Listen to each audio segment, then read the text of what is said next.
Estamos de volta, não é verdade? Eu espero que você tenha aproveitado estas 6 aulas passadas, se não me engano essa é a 7ª aula, e nós temos ainda muito que dizer. A palavra de Deus é uma fonte de vida, seja o assunto que for, tudo nos conduz à vida. Aliás, a palavra de Deus diz que todas as coisas nos foram doadas, todas as coisas que pertencem à vida e à piedade. E obviamente ele está se referindo à vida do Pai, à vida de Deus que há em Cristo Jesus. E mesmo falando de um assunto como nós temos falado nessa série sobre o administrador infiel, isso nos leva, à verdade, não é que a gente esteja preocupado em querer conquistar coisas, mas a coisa mais importante é conquistarmos a vida que há em Cristo Jesus. E se a gente crê nessa palavra, como o próprio Jesus profetizou quando ele estava aqui no seu ministério de 3 anos e meio, ele disse: do seu interior fluirão rios de água viva. Está em João capítulo 7, se não me engano. E eu quero glorificar o Senhor agora, dizendo que a vida do Senhor vai fluir sobre você através dessa palavra agora também. Porque mais do que qualquer plano, projeto que a gente queira fazer, usando a nossa capacidade intelectual e preparação cultural, nada disso vai te trazer benefício quanto a vida do Senhor através da palavra de Deus. Essa é a verdadeira riqueza, essa é a verdadeira vida. É a palavra que se transforma em vida. Então, deixar de ouvir a palavra é deixar de receber vida. E quem não tem a vida de Deus, embora tenha a salvação, que é uma porção muito pequena da vida do Pai. Por isso nós temos que crescer e amadurecer. Porque as provações, o rio, né, como Jesus disse na parábola, quem criou a sua vida em alicerces firmes, qual é o alicerce firme? É a própria palavra, é a palavra do reino. O reino de Deus está sendo implantado dentro de mim, dentro de você. Quem não lê a palavra do reino não vai poder estar solidificado na rocha. Vem os rios, sopra o vento e a pessoa vai cair. Então, vamos firmar a nossa vida agora nessa rocha verdadeira. E eu quero pedir que você abra na Epístola de Hebreus, Hebreus capítulo 10, versículos 32 a 37. Está aqui embaixo, né? Como eu sempre aviso. Hebreus 10, de 32 a 37. E nós estamos numa sequência sobre a parábola do administrador infiel, obviamente. Estou dissecando. Depois que acabar tudo isso, você vai lá na parábola de novo, você vai ver como tem sentido. Ainda falta muita coisa.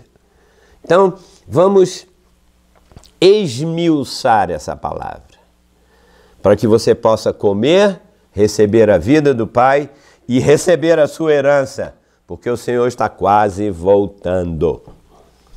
Vamos lá. Obviamente eu vou pegar o bonde andando aqui, você vai ver eu vou explicar um pouco o contexto, porque o povo hebreu era o povo judeu que tinha se convertido ao cristianismo, a Jesus, eles foram salvos. Mas eles tinham o peso da religião judaica que era muito forte. Então com isso eles estavam sofrendo assim uma pressão tremenda. Isso aqui foi mais ou menos no ano 63, depois de Cristo, né? Você sabe que o judaísmo imperou durante muito tempo e de repente Jesus entra no cenário e muitos judeus haviam se convertido e eles estavam sofrendo pressão do judaísmo, pressão da família, dizendo: poxa, você é judeu, tem que ser judeu para sempre, tem que cumprir os rituais, tem que guardar as festas, né? Todas as leis judaicas que poucas, 613. Os mandamentos do Torá e tal.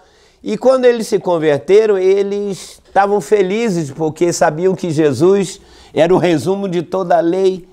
Mas a pressão familiar era grande. Você vai ver aqui pelo contexto que eu acredito que foi Paulo quem escreveu esse livro, por vários motivos, que não vem ao caso agora. Um deles, se você quiser, ele faz referência a Timóteo.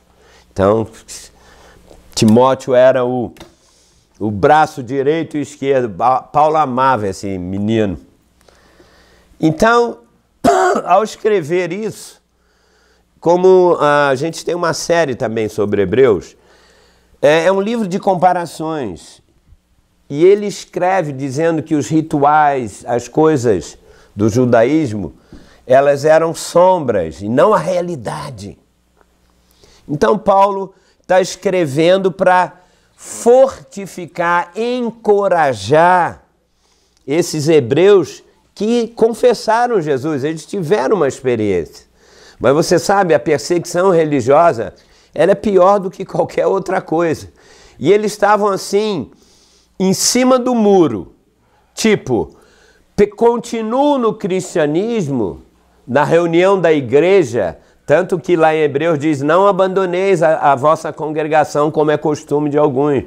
Eles estavam abandonando porque, por outro lado, a força da família, do judaísmo, eles estavam dizendo, olha, se você continuar nessa tal de religião aí, de Jesus, essa coisa aí, da igreja, você vai perder a sua herança aqui.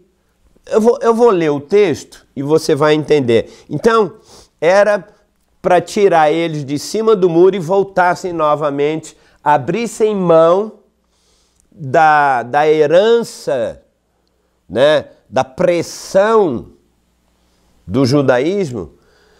E Paulo usa o argumento dizendo, gente, preste atenção, vale a pena voltar para a igreja, crescer na vida de Jesus, sabe por quê? Porque vocês vão ter uma herança, a mesma que nós temos falado nas últimas 5 aulas. Vamos lá então? Deu mais ou menos para entender rapidamente, eu fiz um resumo bem rápido, mas você vai entender. Aí Paulo, porque eles estavam abandonando, e ele disse, gente, lembrai-vos, não é isso?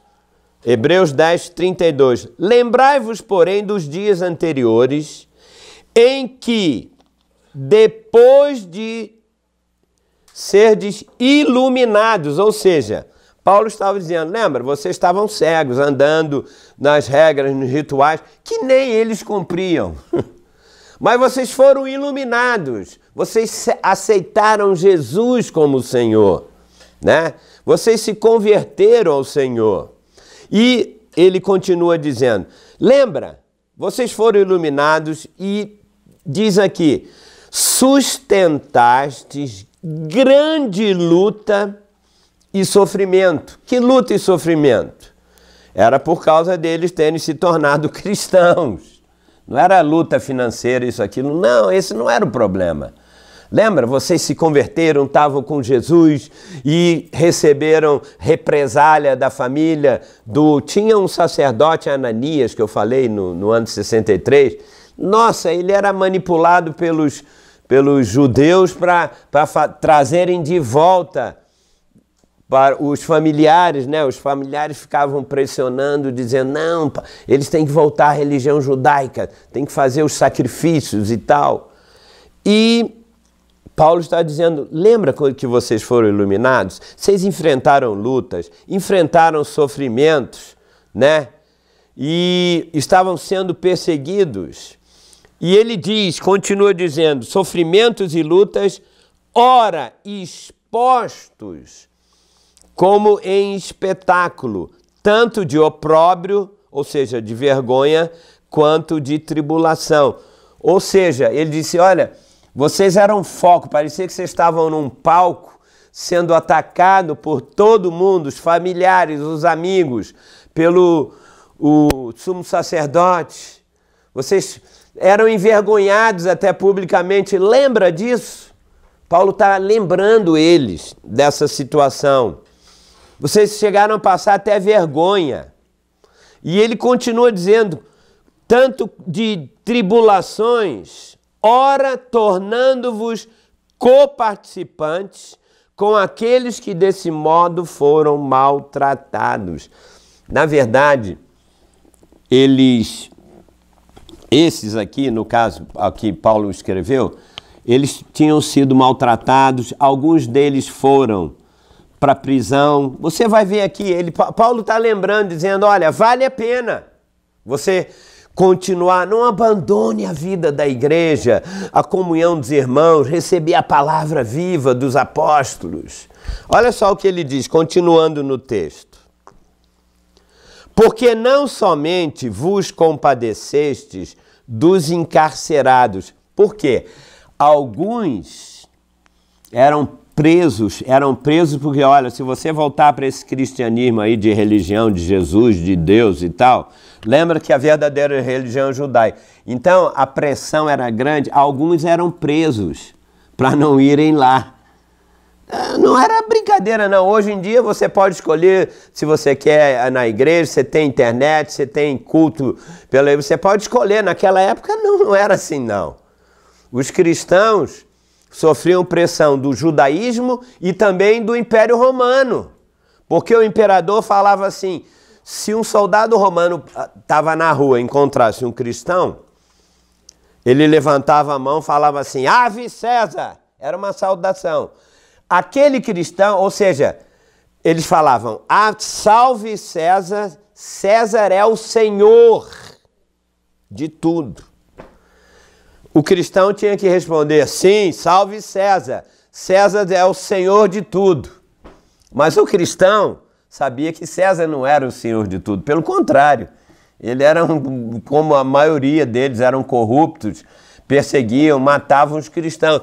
Então, ele tinha que dar saudação, desculpa. É como você hoje encontra na rua uma pessoa, você saúda ela, como vai? Estende a mão, dá um abraço, tudo bem? Tudo bem? Nossa, Jesus é o Senhor. E César é o Senhor, que bom, nosso governo, nosso país, salve. Sabe o que acontecia? O cristão falava, não, Jesus é o Senhor. O quê? Você está indo contra o Império Romano? Pegava o cara, jogava para a comida dos leões. Enfim, a história está por aí, você pode entender. Então não era fácil, né? Porque não somente vos compadeceste dos encarcerados, como também, olha outra coisa, que no início eles estavam firmes, aceitastes com alegria o espólio dos vossos bens. Ou seja, os pais, usando o sumo sacerdote, disse, se você não voltar para o judaísmo, você vai perder a herança que você tem de direito. Escolhe. Você vai perder, abre mão. E eles estavam tão cheios da vida de Deus, que eles disseram, não importa, eu não quero receber a herança do meu pai, principalmente o filho mais velho, que recebia praticamente tudo. Ele disse, eu tenho uma herança muito maior, eu quero viver a vida da igreja. Não é fácil você fazer uma opção, e a pressão familiar é muito grande. Quantas vezes, aqui mesmo em Teresópolis, outro dia, eu estava saindo do almoço, eu almoço numa praça aqui que tem uma igreja católica, e tinha uma senhora ali em frente à igreja, em pé sozinha, ela estava lá com o terço, orando e falando, pedindo água. Eu peguei, fiquei olhando e ouvindo, e eu cheguei e disse para ela, puxa, essa mulher é tão devota, ela precisa conhecer Jesus. Nossa, eu cheguei perto dela, a mulher encapetou. Ela disse, você é daqueles crentes que vem me eu sou católica, apostólica, devota de Maria. Eu falei, calma, senhora. E aí já começou a juntar gente. Eu falei, tá bom. Como é difícil. Quantas vezes a gente fala para uma pessoa, aceita Jesus? Não, eu sou católico, apostólico, romano, e eu não posso, eu sigo a religião dos pais. Segue nada. A pressão é grande.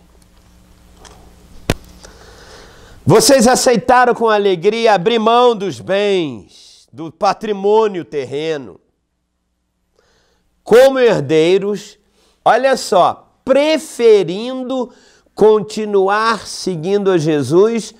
Por quê? Olha só agora. Esse é o tema da nossa aula hoje. Tendo ciência de possuirdes vós mesmos. Olha o nosso tema. Patrimônio superior e durável. Uma outra versão diz patrimônio superior e eterno. Isso nada mais é do que o quê? Você já deve estar entendendo pela nossa aula. Mas deixa eu continuar aqui. Patrimônio superior, eterno, durável, que não acaba nunca. Porque os bens terrenos que eles iam receber iam acabar no dia que eles morressem, ou até mesmo podia perder tudo. Esse é o problema de muitos de nós. Estamos buscando os bens materiais desse mundo, deixando de ouvir a riqueza da palavra de Deus. Tudo que você ouvir da palavra sobre o reino, isso nunca vai se perder. O livro de Eclesiastes diz que quando a gente morre, as nossas obras nos acompanham. Eu tenho tanta coisa para falar, querido, mas eu tenho que ficar aqui no texto. O seu terreno, o seu carro, a sua casa própria, o dinheiro, a sua poupança, tudo, vai ficar tudo aqui. Mas o seu patrimônio durável e eterno, que é a vida de Deus crescendo, e se você for seguir aquela série também de 20, 25, 30 minutos sobre o fim dos tempos, eu falo sobre mais de 40 aspectos do reino milenar, do reino que começa hoje, aqui e agora, e fala sobre estas verdades. Dá uma olhadinha lá que você vai ver. Continuando, ele disse, por isso, não abandoneis, portanto, a vossa confiança. Não abandone, não volta para o judaísmo. A sua confiança é de que Jesus vai fazer alguma coisa. Não abandona, não volta. Por quê, Paulo? Porque ela tem grande galardão. Ora, toda vez que você vê praticamente na Bíblia que tem um grande galardão, ela se refere ao quê? Receber a herança de governar sobre cidades, sobre nações, parábola das minas, parábola dos talentos, Lucas 19. Vale a pena, você abre mão do terreninho aí que o seu pai vai te dar aí, abre mão. Porque você vai receber a verdadeira herança, o verdadeiro... Esse era o argumento que Paulo estava usando. Ele mesmo disse, Paulo era de uma família rica, milionária. Ele era cidadão judeu e cidadão romano. Por que ele era rico? Porque para comprar a cidadania romana, tinha que ser muito rico, não era qualquer um não. E ele, a uma certa altura, quando descobriu que o judaísmo não trouxe nada para ele, pelo contrário, ele era um perseguidor da igreja, matou o homem mais santo da igreja, Estevão. Ele achou que estava zelando por Deus. E, no entanto, o Senhor aparece e ele disse, Paulo, por que você está me perseguindo? Deus cegou ele para que ele pudesse ver e olhar para Jesus. E ele se tornou um cristão. E sabe qual foi o resumo da vida dele? Ele disse numa das suas epístolas, quando ele descobriu isso, ele disse, deveras eu considero tudo como perda para conquistar mais da vida de Jesus. Eu considero tudo como refúgio. Todas as coisas que existem nesse mundo não têm mais valor para mim. Olha, o cara abriu mão de muita coisa. Quando você não tem nada, abrir mão é muito mais fácil. Mas o problema não é abrir mão dos prazeres, do dinheiro, isso. Não. O problema é você querer conquistar alguma coisa maior. Lembra na parábola? Daqui a pouco eu vou falar, não sei se é hoje ou na próxima aula. Jesus foi tão radical, ele disse, olha, tem mamon, tem o sistema do mundo, isso tudo. Ele disse, ninguém pode amar a dois senhores, ou vai amar um, desprezar o outro, ou vai amar o outro e desprezar o outro, enfim. Não podeis amar a Deus e as riquezas. É muito radical isso. mas é a maior verdade. Não abandoneis a vossa confiança, continua. Ela tem grande galardão. O galardão é receber herança, governar sobre cidades. Ele continua dizendo, eu sei, com efeito tendes necessidade de perseverança. Perseverar é continuar no mesmo propósito. Muda as circunstâncias, mas não mude o propósito. Nossa, as circunstâncias, vou perder os bens, não interessa. O meu propósito é que é o reino de Deus. Acabou. Olha, você vai ser preso, pode me prender. Por quê? Você quer ver? Como é o... Tenha perseverança para que, havendo feito a vontade de Deus, alcanceis a promessa. Que promessa? A promessa é a promessa de reinar com Cristo no milênio. É isso que ele estava dizendo, é um galardão. Porque ainda dentro de pouco tempo, aquele que vem, que é Jesus, virá e não tardará. Ele estava dizendo, olha, Jesus já está vindo. Eles não sabiam quando, ninguém sabe, né? Já passou muito tempo. Mas eu digo a mesma coisa para você. Hoje nós temos sinais de que está mais perto do que há 2000 anos atrás, óbvio. Porque as profecias de Mateus 24 e 25, praticamente todas já se cumpriram, falta quase nada. Então, vale a pena abrir mão de você estude, trabalhe. Eu não sou contra nada disso não, se prepare. Mas não abra mão. Não fique trabalhando mais, ganhando mais para isso tudo, para conquistar alguma coisa aqui. Não, você vai perder o reino milenar.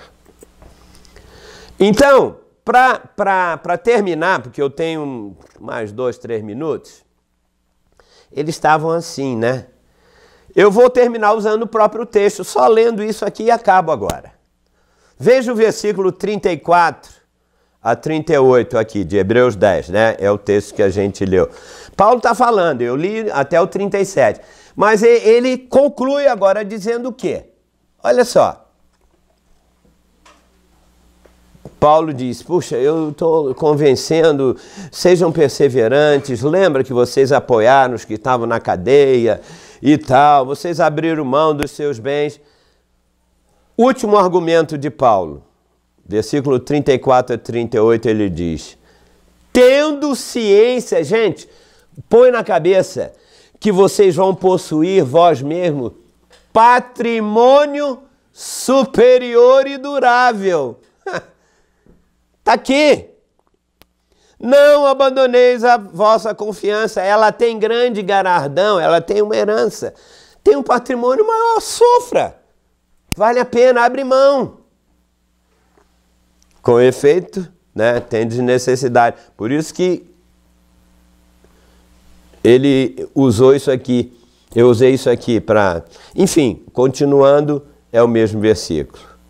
Esse patrimônio superior e durável e eterno, nada mais é do que eu já tenho falado nas últimas aulas.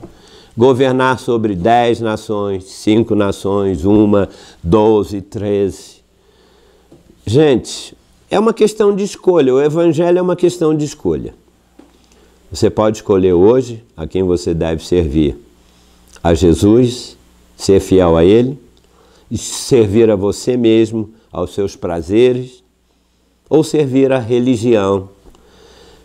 Eu fico tão assim triste ver pessoas servindo a regras, rituais no cristianismo, achando que eles estão servindo a Jesus. Não, o reino de Deus, ele é algo dinâmico. É a vida do Senhor sendo criada aqui dentro. São valores de vida. Cristianismo tem muita coisa morta. Eu não quero ofender ninguém, não, mas tem muita sombra, muito ritual. Como eu disse, o verdadeiro cristianismo é amar uma pessoa, Jesus. E isso não tem nada de ritual, tem só a ver com vida. Você quer perseverar em buscar o Senhor, acorde mais cedo, busque a Jesus, na sua hora. Durma mais tarde, continue, invista nisso, porque esse é o verdadeiro patrimônio. Abra mão, não volte. Nós temos que, o mundo exerce uma pressão tão grande sobre a gente no nosso tempo, na família, a gente tem que se dedicar a tanta coisa. Hoje é tanta informação que a gente fica sufocado. Mas a melhor informação é essa aqui, ó. Não abandoneis a vossa confiança, ela tem galardão. E Paulo disse que a leve e momentânea tribulação produzirá eterno peso de glória. Esse eterno peso de glória é a vida milenar. Porque antes de irmos para o céu ou habitar em todo o universo, Jesus vai vir aqui nesse mundo e durante 1000 anos ninguém vai para o céu, não. Nós vamos o quê? Reinar aqui com cetro de autoridade sobre as nações. A história é muito mais bonita do que te contaram. Ok? Então eu quero abençoar você mais uma vez. Pai, em nome de Jesus, eu abençoo o coração de cada um. Eu quero que o Senhor mesmo, o teu Espírito, trabalhe agora, dentro do coração, da mente, do Espírito, da alma. Porque, Senhor, nós não queremos trocá-lo por coisa alguma. Eu sei que o mundo, o dinheiro, traz benefícios para a nossa alma, alegria temporária, mas nada disso é eterno e durável, mas apenas a tua vida em nós. Que haja cura, Senhor, sim. Prova que os poderes do reino vindouro estão aqui agora, quando alguém é curado, Jesus. Quando o demônio sai de uma pessoa, é prova de que o reino já chegou. Quando, Senhor, tu faz sinais e operas maravilhas. Senhor, eu não preciso criar nada. A tua palavra já nos promete vida e vida abundante. E essa vida abundante é mais da tua vida. Que haja agora libertação, Senhor, daqueles que estão presos ao mamon, ao Deus do dinheiro, que amam, que são avarentos, que amam o dinheiro e nem usufruem dele. Mas liberta o teu povo, ó Deus, para que possa amar mais a Jesus e deixar o amor ao dinheiro de lado. Eu abençoo você, a tua casa, a tua família, os teus filhos, os teus netos, as pessoas que você ama, a tua igreja, os pastores que te orientam, que sejam abençoados pelo nosso querido Senhor. Em nome de Jesus, e você recebe isso no seu coração, eu digo, será?